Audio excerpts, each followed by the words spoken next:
Here is one of a series of talks by spiritual leader Lola McDowell Lee, spanning 2 decades from the early 70s through the 90s. Lola was a Zen Roshi, whose Rinzai lineage included Dr. Henry Platov and renowned Zen master Shigetsu Sasaki. Lola was a religious scholar as well as an ordained Christian minister. While the talks are focused mainly on Zen and Buddhism, Lola drew on many spiritual traditions, including those of Jesus, Plato, Lao Tzu, the Hindu Vedas, Meister Eckhart, and Gurdjieff. I'm going to read to you from the Dhammapada. And it begins with what they call the Twin Verses. Twin Verses. And you'll see right away why they call them Twin Verses. We are what we think. All that we are arises with our thoughts. With our thoughts, we make the world. Speak or act with an impure mind, and trouble will follow you as the wheel follows the ox that draws the cart. We are what we think. All that we are arises with our thoughts. With our thoughts, we make the world. Speak or act with a pure mind, and happiness will follow you as your shadow, unshakable.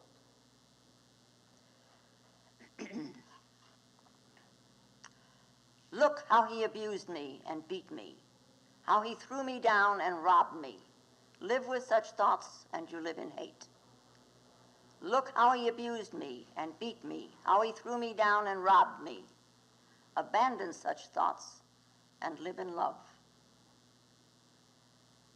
In this world, hate never yet dispelled hate. Only love dispels hate. This is the law, ancient and inexhaustible. You too shall pass away. Knowing this, how can you quarrel?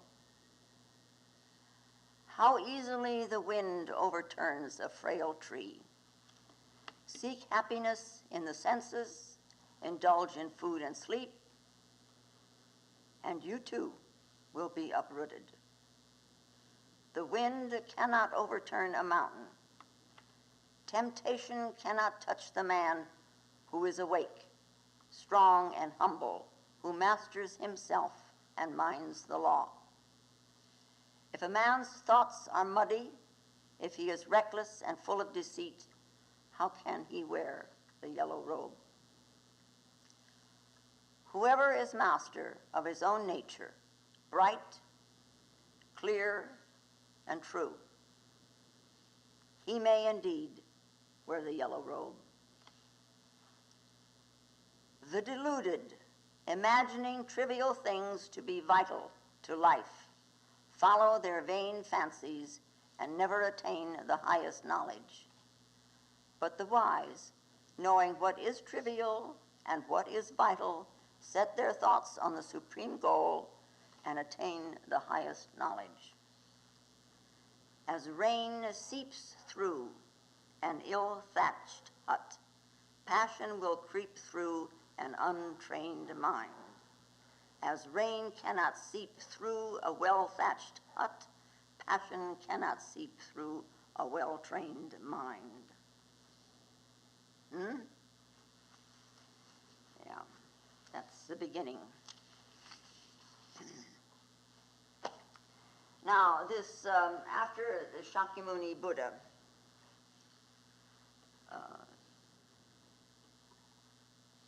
passed away,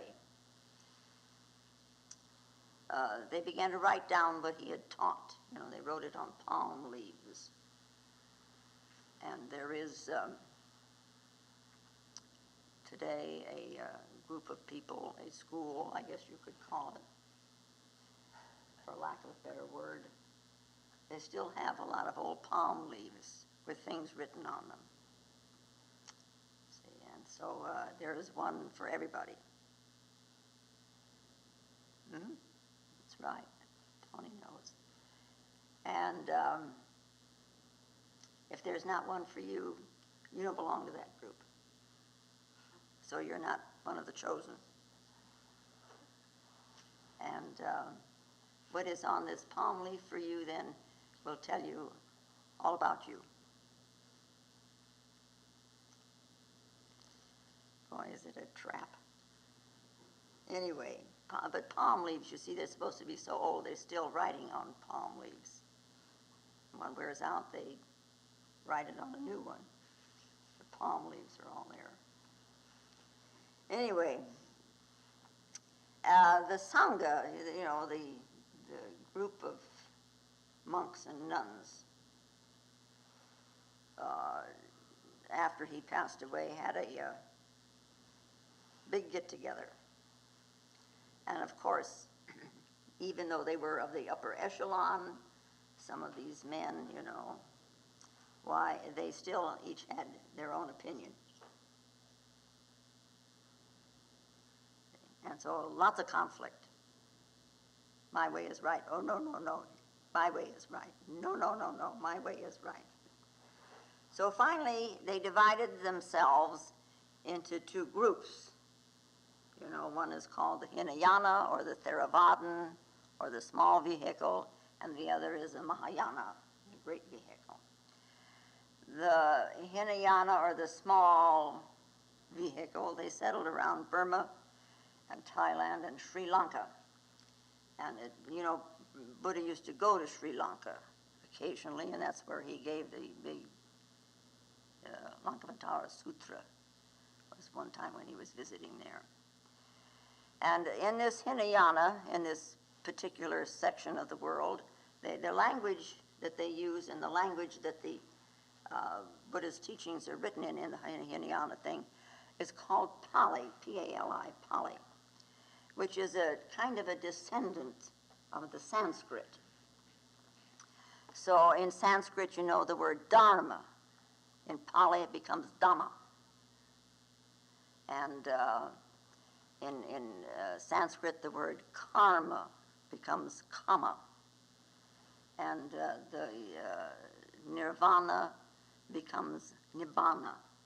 So when you read this type of writing where they don't translate these words, you know that this is from the Theravadan sect of Buddhism, okay, the small vehicle. Now, the actual scriptures of Buddhism, Orthodox Buddhism, are divided into three sections. And each one of these sections is called a basket. It's a basket that holds the teaching of a particular kind. And this is called a pitaka. So sometimes you see books written, and they will say the Tripitaka of Buddhism, the three baskets of Buddhism. Tripitaka, the three baskets. And now the Sutra Pitaka, or basket, is a group of discourses, or lectures, I guess we can say, the talks that were given by the Buddha or one of his direct disciples. I mean, you see with the 1,500 monks that he had there, and not every one of them could be a direct disciple. So that let's say he had 50 around him. That's a big bunch. And then each one of these 50 would have so many students, and then down the line, you see. So direct, Mahakashapa was his direct student, and we would say Sariputra was, Ananda was. Now, the basket of discipline, the second basket, is called the Vinaya Pitaka. These are the rules of the Sangha. It's sort of like when we have sesshin, you follow certain rules, the rules of the discipline. Okay, and the Abhidharma Pitaka, it has been called the basket of metaphysics. What it is all the works that have followed and come from them, which analyze the philosophy behind the teaching. You see, Buddha would say something, And then people would take that and say, well, he means this, and he means this, and he means this. And they would build up a whole philosophy about what he meant when he said one thing. So now this is the third basket, the Abhidharma basket. Now this particular Dhamma, what they call this basket, is not really considered a sutra. A sutra is a thread, that leads you back to the source. It is not considered actually a sutra, but it is included in the basket of discourses, the Sutra Pitaka. And you'll see why. Now, most of these sutras, these talks that have been preserved in the Pali Canon, were mostly for the monks and for the nuns. I mean, you read some of them and you think, I can't do that, But the Dhammapada is meant for everyone. It's for the lay student. And it has about 426 verses, which are supposed to be read and reflected upon and meditated upon. You take a phrase and you meditate about it like a koan. And the meditation, in bypassing here, in Orthodox Buddhism is called the Vipassana method, which is the effortless effort meditation. It is the simple sitting and observing what is going on from top to bottom. And this is out of the Samkhya Yoga thing. It is a very successful method. Simply observing. What rises? Simply observing what rises. You have got nothing to do with it. It's quite volitional. It does it all of its own. Sitting, observing what rises. You bring nothing to the fore. You're not thinking. You're simply observing. You're watching. You're the witness. See? You simply let it rise. You observe what is going on, and you make no judgment, because the minute you make judgment upon it, you're in the picture, and you're supposed to stay out of the picture. Effortless effort.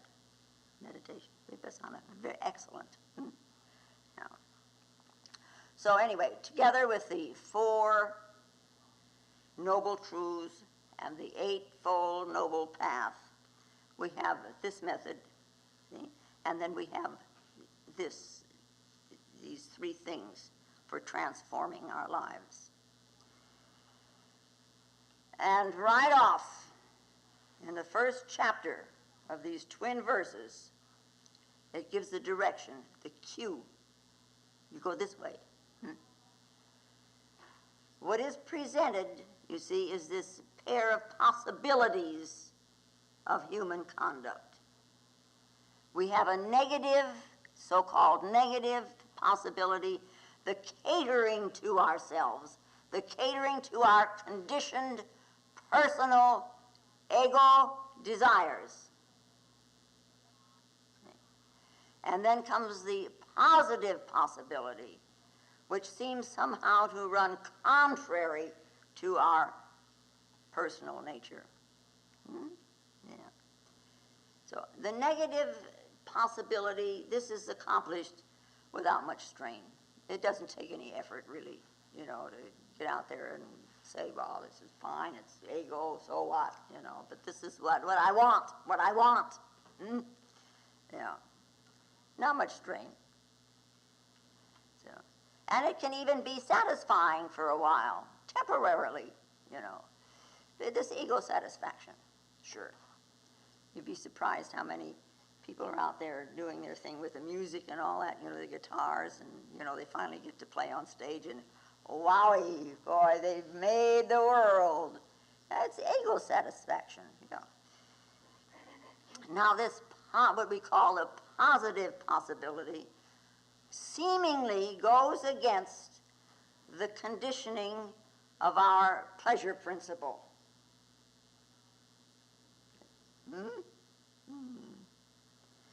And to make this switch, the other possibility takes a lot of effort, takes a great deal of effort. It is to some as if they're choosing pain instead of pleasure. And yet I think they'd be surprised in just trying to choose pleasure all the time, how much pain they cause for themselves. Yeah. But we have these two possibilities. And each and every one of us, all of us, we are given again and again and again and again the opportunity to make the choice, whether you're going to choose the negative or the positive. Today, sometime today, I will venture to say within an hour after you leave here, yeah, you will probably have an opportunity to choose the negative easy way or the positive difficult way. Yeah. First of all, you're here, you know, so you made a choice already today. You chose the positive difficult instead of the negative easy. Sure, it's easier to stay in bed. Yeah. So, okay, now watch for the next opportunity. Just watch for it. I mean, you can go do what you want to anyway, but just watch and know that this is what you've done. Just to know what you're doing instead of running around in a blind fog. Yeah. So then you watch what you're doing, how you're doing, and why. No judging. Just what you're doing, why you do it, and how you do it.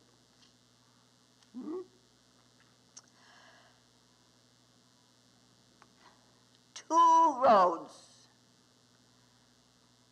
diverged in a wood, and I took the one less traveled by,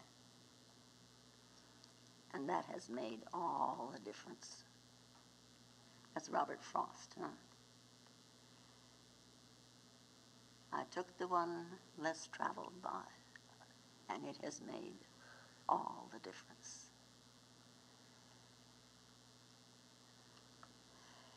You know, and there's, this is a little story, I think, a little anecdote I think everybody knows. This a certain man became very successful, head of a company and a multimillionaire, and while he was still quite young, I mean like 30. And so one day a man asked for an interview, which he gave him, and in the thing was, he asked him, what do you think contributed most to your success? And the man answered right away, hard work. So this other fellow, he stood there for a while, and he stood there, and the silence got kind of long, and finally he said, what's the second?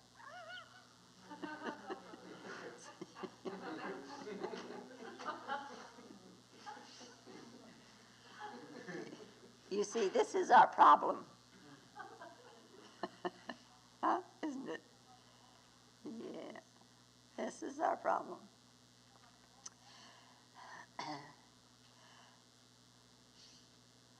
See, I took the one less traveled by. Not just going along. Easy does it, huh? Hard work. Meditation now. Meditation is the training of the mind to be able to concentrate the mind, to be able to make the mind one-pointed at will. That's a very difficult discipline. I mean, now are you all one-pointed? Right? All. Are you one-pointed? You're laughing. You're not one-pointed. Okay. Difficult. Hard work. And now this man, the Buddha, whom we call the Buddha, he had taken such pains to communicate his meanings to people. He took such pains with it. And yet, most of these people to whom he was talking would probably never have the time, nor the means, nor the desire to practice meditation. And yet he gave, and he gave, and he gave. 49 years worth, he gave. Yeah. It has been said that he was an incorrigible optimist. And there's something that he supposedly said, I am confident with the highest of confidence. You know. Yeah. He felt sure that he could go anywhere in India and find the needle in the haystack. You know, that person who would come up to him after the sermon and say, I want to know more. I want to know more about how to prevent hostile thoughts from rising and taking over. Please teach me. The needle in the haystack, huh? But anyway, it's just, hope lies in the heart eternal. Oh, God.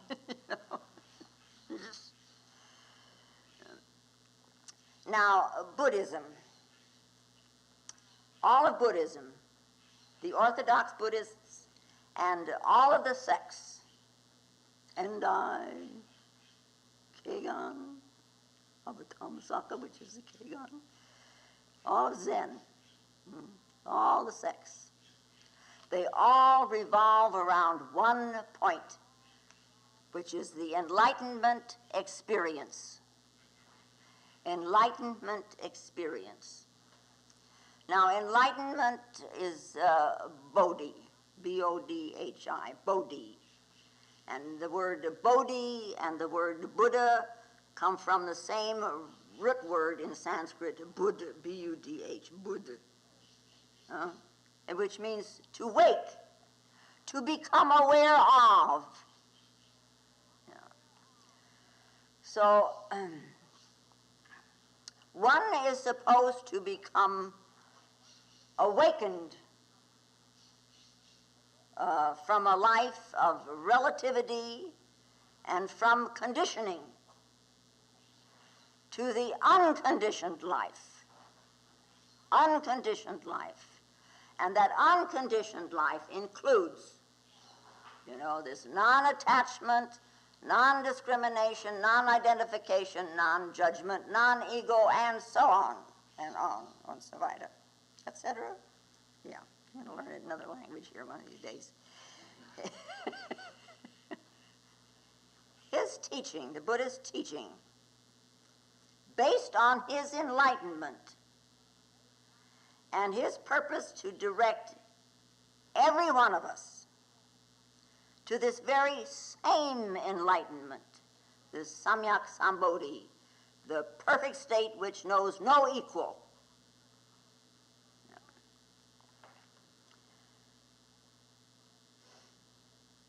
Now, so at the very beginning,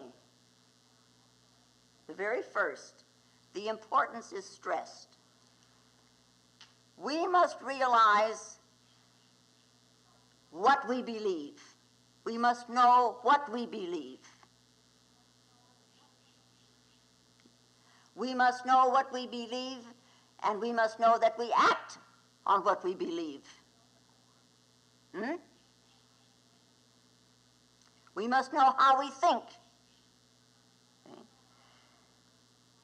We must know that our thinking does not stand outside of ourselves, away from ourselves. What we think and what we feel in a religious manner is not out there.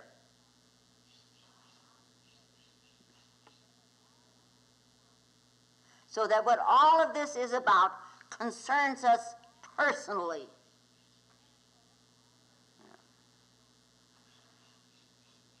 So he urged his followers to value their personal experiences, to value them, not to rely on some other authority, because it is not out there. You rely on your own authority. And so each one of us because it is a personal experience, and we must rely on something in ourselves. Each of us, he said, to exert yourself for your own emancipation. By oneself, indeed, is evil done, from the sutras. By oneself is one injured. By oneself is evil left undone. By oneself is one purified. So, purity and impurity, of course, belongs to oneself. No one purifies another. You all scoop up your own water out of the stream. Yeah. If there is to be an awakening, you are the one that must wake up. You have to eat your own food. You have to drink your own water. You have to sleep for yourself. You have to go to the bathroom for yourself. Also, you cannot employ someone else to go to heaven or hell for you. You got to go for yourself. It's a personal experience. Enlightenment is a personal experience.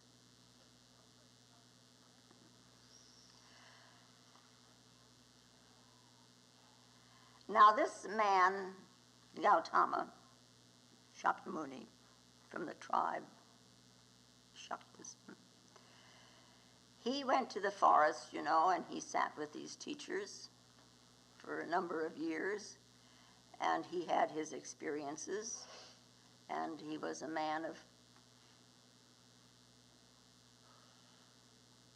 well, people said of him, is the man, the shining one.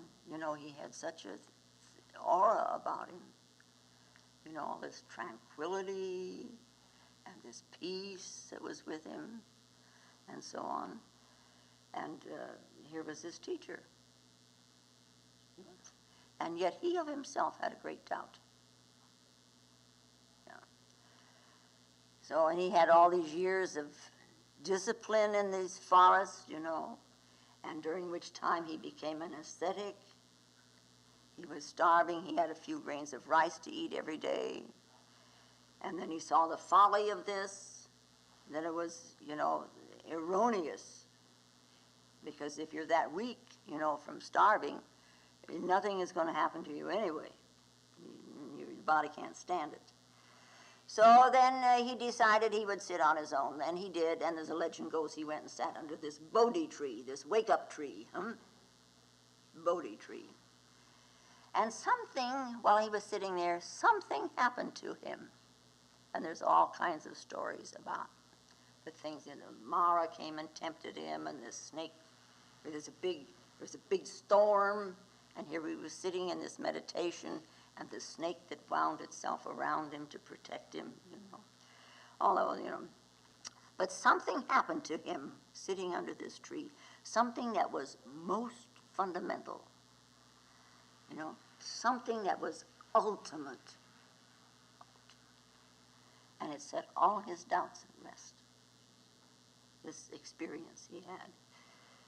It settled not only his intellectual doubts, but his spiritual anguish. And some people do have spiritual anguish.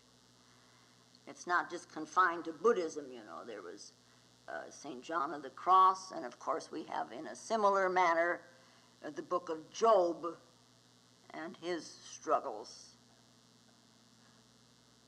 We could put it in that context. Anyway, this man whom we now call the Buddha, his enlightenment was of such stature, such depth, that 49 years of teaching did not exhaust it. Had not reached the depths or the heights of it yet when he died. Yeah. And then after him came Nagarjuna, Asvaghosha, Vasubandhu, and Asanga, and a lot more. Kamurajiva, who went to China also. They all delved into this teaching that this man had left behind, and they absorbed it, and they became enlightened, and then they further developed aspects, particular aspects of it for others. It's quite something, huh? And little Ananda, who was the Buddha's cousin and who was his attendant for many years, and he had this great memory. He couldn't enter the realm of his teacher. He was still, try as he would, he couldn't quite attain. And after the Buddha's death, Mahakāssyapa became the great patriarch. And according to the tradition, this convocation took place, where this division, all this disagreement took place. And Ananda was not allowed to attend. He was not allowed to take part in it in any way. Even though he had been this close to the Buddha, and he had this wonderful memory, Mahakāssyapa wouldn't let him go. He wouldn't let him come to any of it. So, when this big no came to him, grieving, he went out into the forest, and he stumbled around the forest all night. And toward the morning, in his stumbling, he stumbled over the roots of a tree, and he fell down. And all of a sudden, he was enlightened.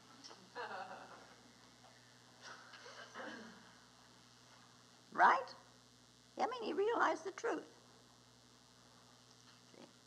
And then, as the story goes, he ran back to Mahakāssyapa, and he knocked on the door, and he says, I have attained, open the door, I have attained,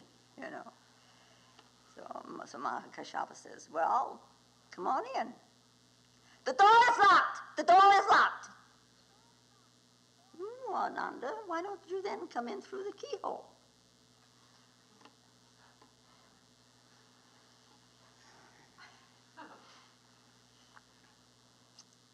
That's the story. Ananda was the third Buddha, Mahakāssyapa, and then comes Ananda in the lineage. So he must have come in through the keyhole, huh? He must have.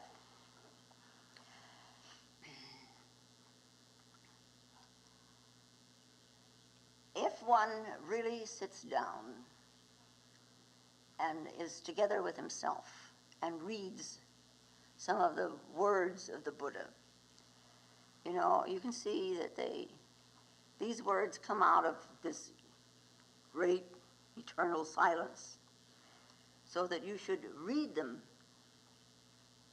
in silence. You should receive these words in silence. So then you could experience, their purity, their crystal clearness, so direct to the point for all the talking around and around.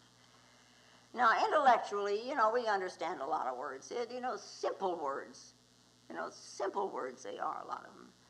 But their simplicity evidently is a problem. Jesus' words were simple.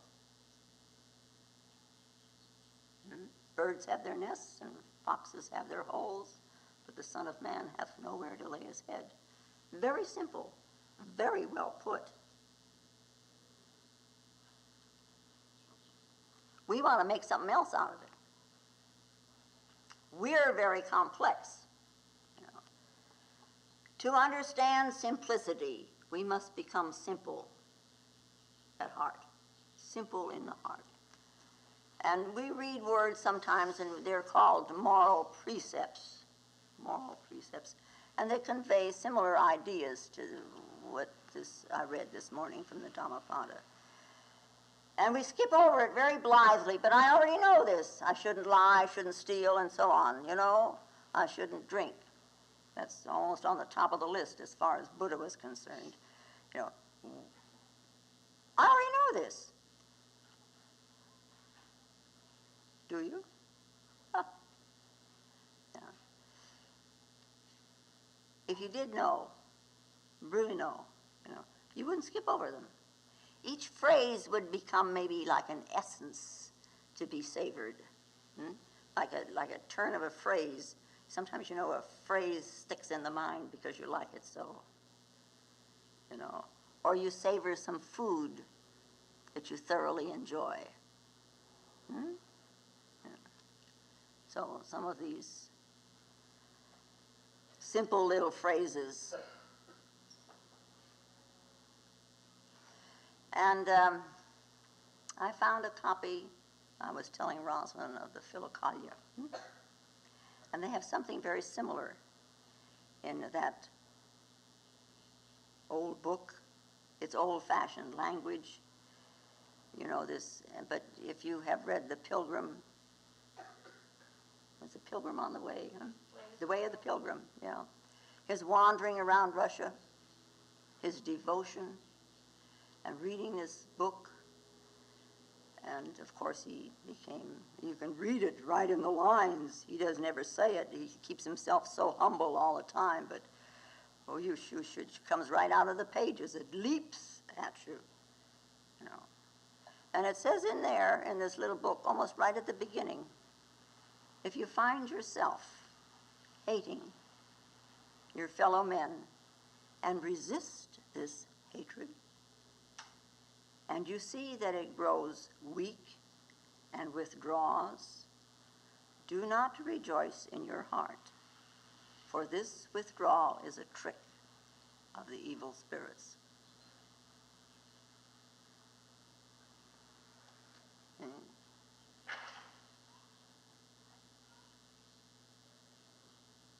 Which is usually the opposite of what we think, huh? I'll fight it and I'll fight it until I whip it. And when it begins to withdraw, ha-ha, I've conquered.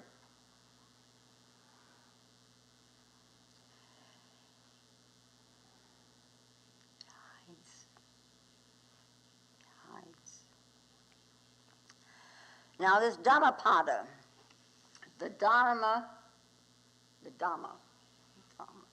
existence itself, in which there is no hierarchy. No hierarchy. There's nothing small and there's nothing great. The brightest star and the smallest blade of grass exist in this universe as equals. The Dhamma also means justice and equality and virtue. We may have our ideas of what is right and what is wrong, but when you look at existence without any prejudice, with no prejudice, you look out there, nothing is wrong. Nothing is wrong. Looking at existence, birth is right, death is right, beauty is right, ugliness is right. Nothing is wrong. Our usual way of looking at the world is very partial. We are like a person who is hiding behind the door, and he's looking at the scene through a keyhole. Through the keyhole, one sees things. One sees movement. One sees people and cars and horses and dogs and cats and so on. One moment they're here, the next moment they're not. One moment not here, next moment here, and the next moment gone. This is how we ordinarily look at existence. We have a future, we have a present, and we have a past, all seen through this keyhole. And we should drop this keyhole vision. If you could see the whole, everything is as it should be. Everything is right. Nothing is wrong. That's one way of looking at this word, Dhamma. It also can mean God, see, which word we have made altogether too personal. So we avoid kind of the use of it because we have been brought up with this. God is a personal father to whom we can ask all kinds of things, requests to be made to make my life easier. Dhamma can mean discipline. One who wants to know the truth disciplines himself. It depends on how much you want to know the truth as to how hard you will discipline yourself. Discipline means the capacity to learn. So it is being here. Here. That is being available to learning. Being receptive to learning. Not everybody is. One must be ready to drop beliefs and prejudices. One must be willing to set the thinking aside and to look into this matter, This matter being religion, this matter, this road, this matter, without any a priori conception. Difficult. And the more you sit, the more you realize, oh my God, I don't believe that. Really? Yes, you do. Yes, you do. Difficult to find out what you do believe and what your prejudices are. You don't have any idea how shocked I was to find out I was arrogant. Being a German, I'm arrogant. Yeah. And all of a sudden this is brought to my attention. What? I'm not either. Dharma or Dhamma also means the ultimate truth. Yeah. When the thinking disappears, all of a sudden you can really hold this focus and there's no thinking in the picture. See, when the ego disappears, what remains?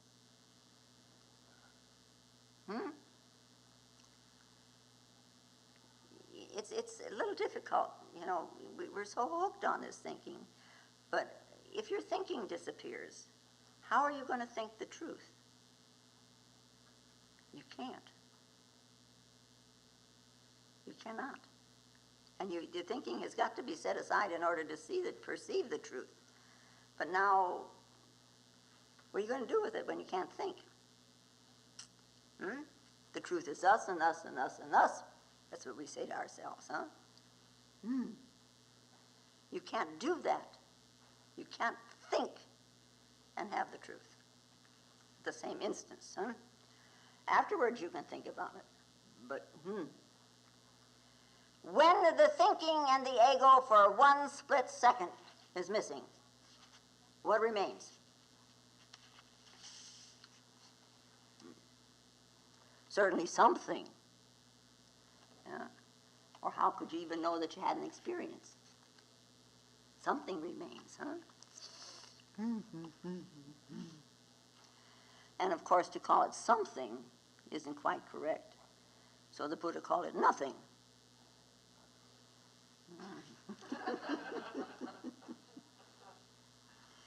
Well, it's kind of like a seed.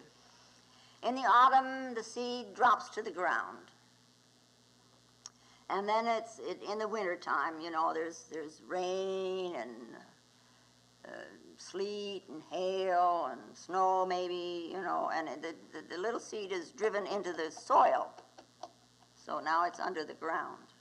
And then comes the spring, and there's this warm sunshine, and maybe there's some more rain, and the outer coating of the seed becomes loose, and finally it drops away and it rots, it disintegrates. So now we have the kernel of the seed left.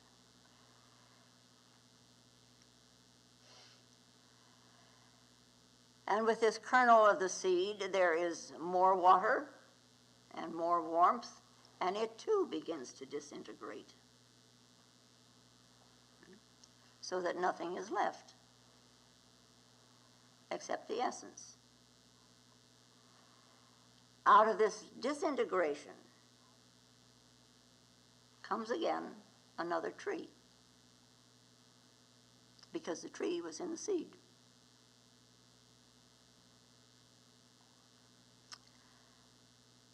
The whole of the tree, every twig, every branch, all the flowers, all the leaves, all the fruit, was in the seed.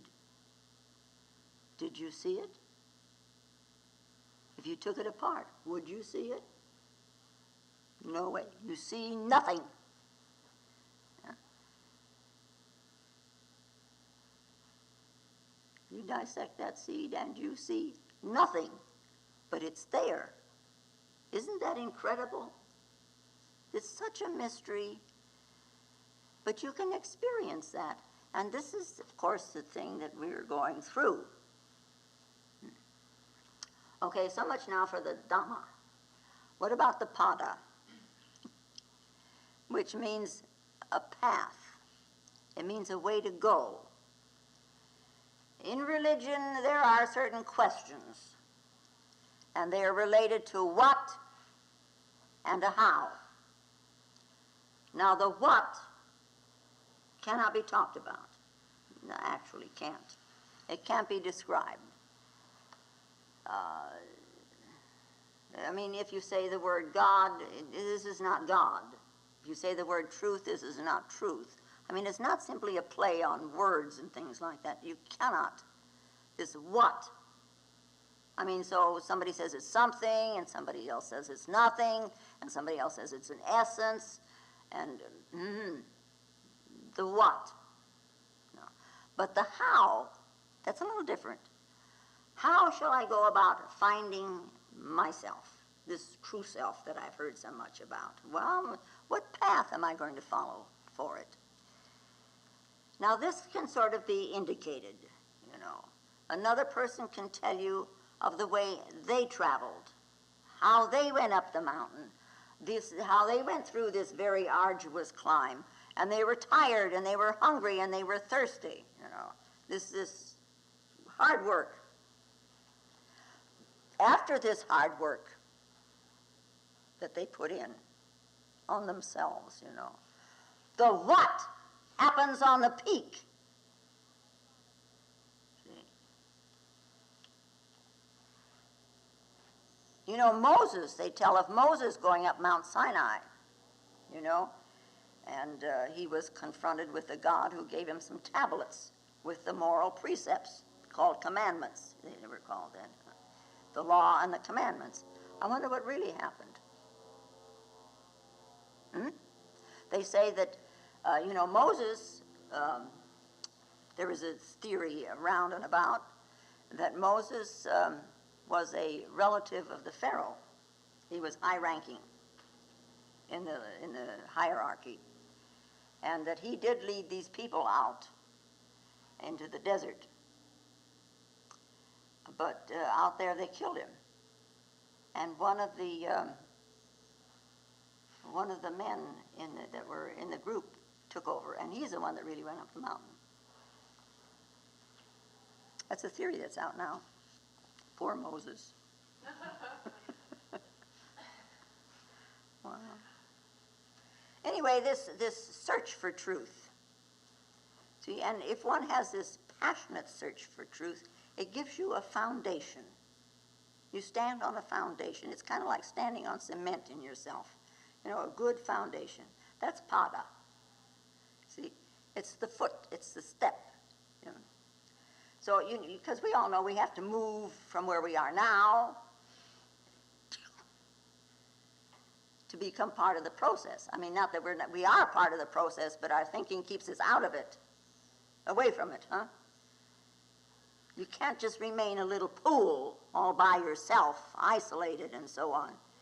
You know, because it is said only rivers reach the ocean, and it's the ocean that you want. A pool goes nowhere. It just sits in itself and finally gets smelly, and it's got a bunch of twigs and leaves, and they all settle and then finally become stagnant. Is that what you want to do? I don't think so. So one learns a flow, you know, be alive, become a river.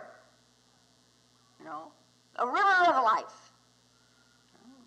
There is a river of life. We should be flowing with it. We're not just supposed to sit on the banks of it and wait. Flow. Don't just be a piece of driftwood. Then you're at the mercy of the wind and the water and all what else. So you're not knowing where you're going and not knowing who you are. Go to the river. Dhammapada. The way to the Dharma. The way to the ultimate truth. Right? We are what we think. That's what it starts out with. We are what we think. All that we are rises with our thoughts. Thoughts rise, they come and they go, and we pick and choose. Oh, we like this, we don't like that, Who picks and chooses? You ever watch it? You ever watch this process in yourself? Observing. And you know that without thoughts, we don't know ourselves. Thoughts are objective to our being something in here being subjective. And it is when this objective is in here, these thoughts, that we begin to know that I'm in here. See? If there's no objective, there's no subjective. We never know I'm in here. Like my kitty will never know she's in there, that she's a kitty cat. We need something to bounce on. And this is, of course, one of the stories out of India.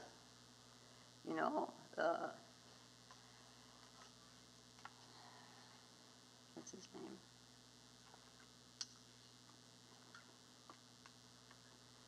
$10,000 names, and I can't think of one. Anyway, they're the Indian god who created the world, He's in heaven. This guy has everything. And he's lonesome.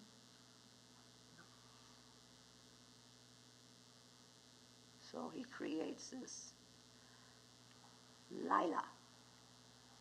He can bounce up against that.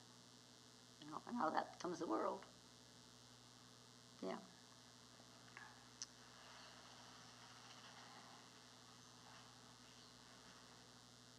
He ought to know quite a bit about himself by now. So, also we call this an energy world. And the energy world is a world that science investigates. Okay. And it is this energy that impinges upon us, on the body, on the eyes and the ears and the mouth and the tongue and the nose and so on. It impinges, the energy impinges on our sense receptors. And because of the sense data, these impingements and the pictures that come about in the psyche because of these energy impingements, we have an interpretation of the world which is called an appearance. That's what we have got through our senses, an interpretation. And it's our interpretation. Everybody can say, this is my interpretation, because that's the only interpretation that it can be. It's yours, mine. All that we are rises with our thoughts. All that we are rises with our thoughts. Before the thought, what is?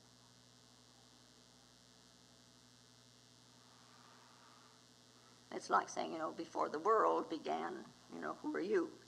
It's a very basic, fundamental thing.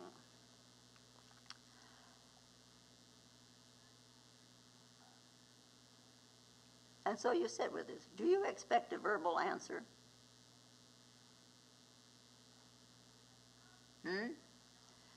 Before the thought, there cannot be a verbal answer.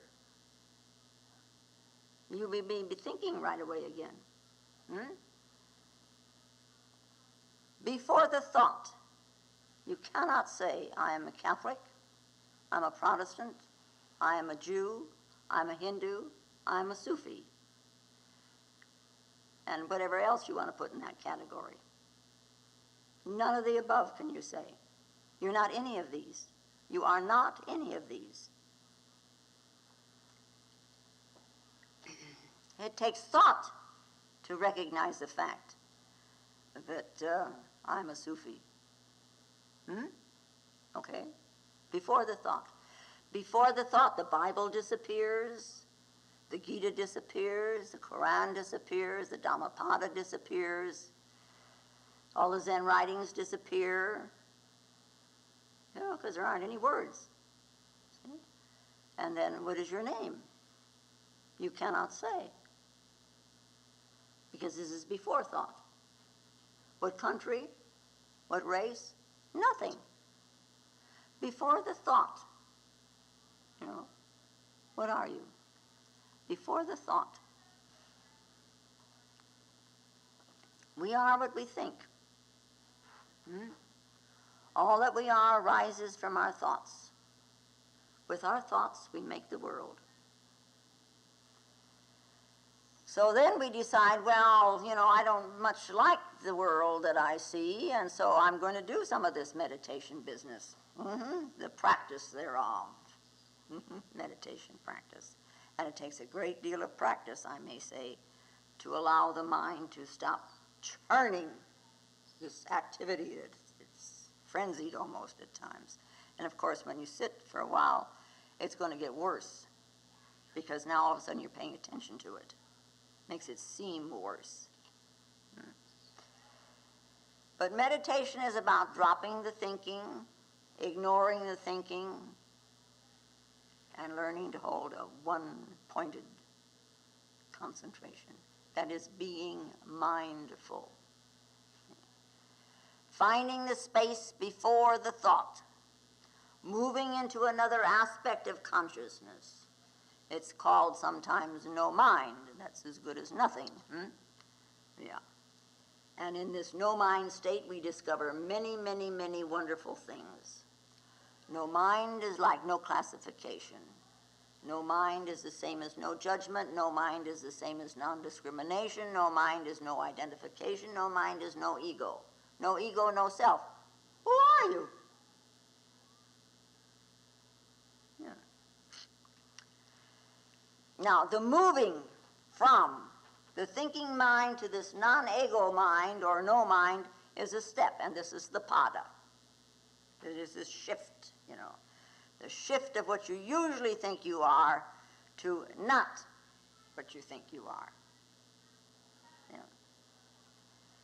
What you are in spiritual fact as opposed to empirical fact. It's pure mind.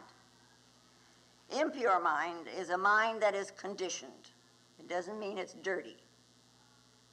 It's conditioned. What you believe, your thoughts. A pure mind is an unconditioned mind. Look how he abused me and beat me, how he threw me down and robbed me. Abandon such thoughts and live in love. He robbed me. He took away my good name. He lied about me. He threw me down into the cellar, way down in the cellar. You going to stay there? So just have your moment of anger. Something has gone awry, but let it be a clean anger, sharp and short. It's not going to do you any harm. You can let it go. And it goes with some people, like it rises and goes. With other people, you see, that's where the problem comes in. Harboring it and holding it and hating it and desiring revenge.